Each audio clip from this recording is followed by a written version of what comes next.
আজকে আমি আম, কিশোরগঞ্জের বাংলাদেশের ঐতিহাসিক মসজিদ পাগলা মসজিদ ইসলামিক কমপ্লেক্স পরিদর্শন করার সুযোগ লাভ করলাম। এবং আপনারা জানেন এই মসজিদ প্রতি বাংলাদেশের আপামর জনসাধারণের একটা ভক্তি শ্রদ্ধা আছে। এই মসজিদকে কেন্দ্র করে ওয়াকফ প্রশাসনের আওতায় এবং কিশোরগঞ্জের জেলা প্রশাসক মহোদয়ের নেতৃত্বে এখানে একটা মাল্টিপারপাস কমপ্লেক্স হবে। পাগলা মসজিদের আয়তন হচ্ছে 5.5 একর। তো আর কিছু জায়গা ওনারা কিনবেন। কমপ্লেক্সের এই দেওয়ালের বাইরে কবরস্থানও আছে। তো 10 তলা বিশিষ্ট একটা ভবন হবে। এখানে বহুমুখী কাজ সম্পন্ন করা হবে। প্রথম, অনাথ এতিমদের জন্য লেখাপড়ার ব্যবস্থা, ধর্মীয় শিক্ষা, মাদ্রাসা শিক্ষা, একটা সমৃদ্ধ লাইব্রেরি এবং ক্যাফেটেরিয়া, তারপরে একটা আইটি সেকশন, এগুলো থাকবে। অর্থাৎ বর্তমান আধুনিক তুরস্কে বসফরাস প্রণালীর পাশে যে মসজিদগুলো আছে, দৃষ্টিনন্দন, মাল্টিপারপাস, ওইটার আদলে পাগলা মসজিদ কেন্দ্রিক একটা ইসলামিক কমপ্লেক্স গড়ে তোলা হবে। এর জন্য 50 থেকে 60 কোটি টাকা খরচ করার জন্য কমিটি তৈরি আছে। এবং এই মুহূর্তে পাগলা মসজিদের অ্যাকাউন্টে 90,64,00,00,000 টাকা জমা আছে। এবং 12 সদস্য বিশিষ্ট একটা কমিটি জেলা প্রশাসক মহোদয়ের নেতৃত্বে ওনারা কাজ করে যাচ্ছেন।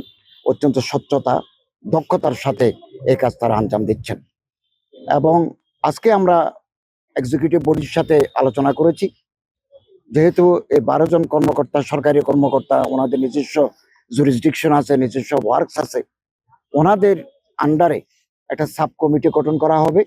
আলেম ওলামা, ইসলামিক ব্যক্তিত্বদের নিয়ে ওনারা দৈনন্দিন যে ছাগল, গরু, কোরআন শরীফ, বিভিন্ন খাদ্যদ্রব্য আসে, এগুলো বিকেলবেলা নিলাম হয়। এই নিলামে ওই সাব কমিটির লোকেরা থাকবেন, ওনারা মিটিং করে এগুলো সিদ্ধান্ত নেবেন। এবং কোনো সিন্ডিকেট যাতে এই পবিত্র মসজিদের গরু ছাগল দান নিয়ে যেন সিনেমারি খেলতে না পারে, এই জন্য ওই সাব কমিটি ওনারা দেখভাল করবেন। এবং মাদ্রাসায় 145 জন ছাত্র আছে, 8 জন শিক্ষক আছেন, 15 জন আছেন একেবারে অনাথ। ওনাদের মানসম্মত লেখাপড়ার এই ব্যাপারটুকু সাব কমিটির সদস্যরা দেখভাল করবেন। এটা আমরা আজকে সিদ্ধান্ত নিয়েছি।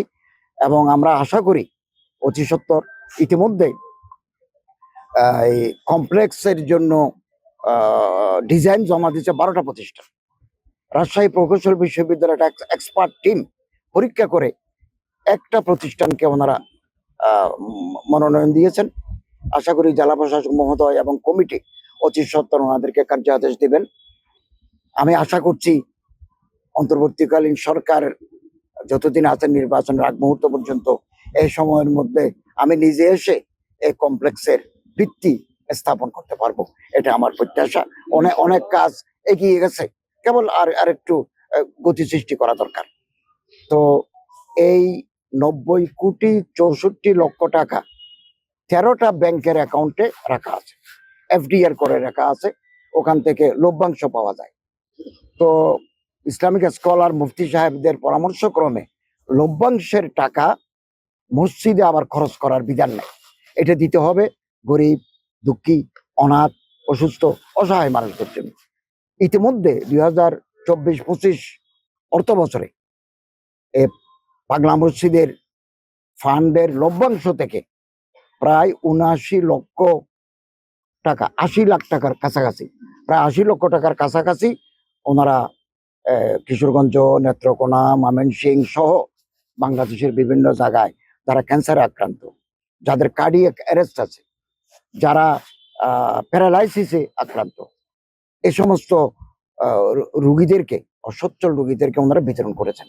আর কলেজ, মাদ্রাসা, ইউনিভার্সিটিতে বহু দরিদ্র ছাত্র পড়ে, যারা বই কিনতে পারে না, যাদের ইউনিভার্সিটিতে যাওয়ার মতো জামাত আর নাই, এই সমস্ত দুস্থদেরকেও এই লভ্যাংশ থেকে একটা পোর্শন এই শিক্ষার্থীদেরকে, গরিব শিক্ষার্থীদেরকে দেওয়া হবে।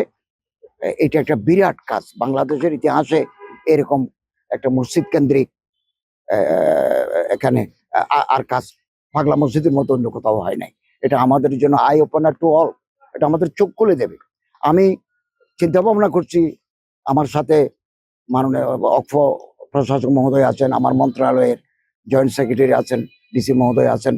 বিভিন্ন জেলায় এরকম মাজার কেন্দ্রিক, মসজিদ কেন্দ্রিক যত স্টেটগুলো আছে, ওখান থেকে আমরা একটা লভ্যাংশের একটা অংশ, লাভের একটা অংশ আমরা গরিব, দুঃখী, অসহায়, অভাবগ্রস্ত মানুষকে সহায়তা করতে চাই। তারে কিছু হামলা হয়েছে, এগুলো আইন শৃঙ্খলা রক্ষাকারী বাহিনীর কাছে রিপোর্ট আছে। আমি আন্তঃমন্ত্রণালয় আইন শৃঙ্খলা কমিটির সদস্য, এগুলো আমাদের প্রতি মাসে আলোচনা হয়। তো আমরা মাজার এবং মসজিদ কর্তৃপক্ষকে অনুরোধ করবো, আপনারা সিসি ক্যামেরা বসান। কোনো দুর্বৃত্ত যদি মসজিদে, মাজারে হামলা চালায়, তাহলে তাকে চিহ্নিত করা সহজ হবে। এবং ইতিমধ্যে বিভিন্ন জায়গায় মামলা হয়েছে, দু একজন কিছু মানুষকে গ্রেপ্তারও করা হয়েছে। তো সামাজিক সচেতনতা লাগবে। এগুলো আপনি একেবারে প্রতিটি মাজার আপনি পুলিশ নিয়োগ করবেন কোথায়?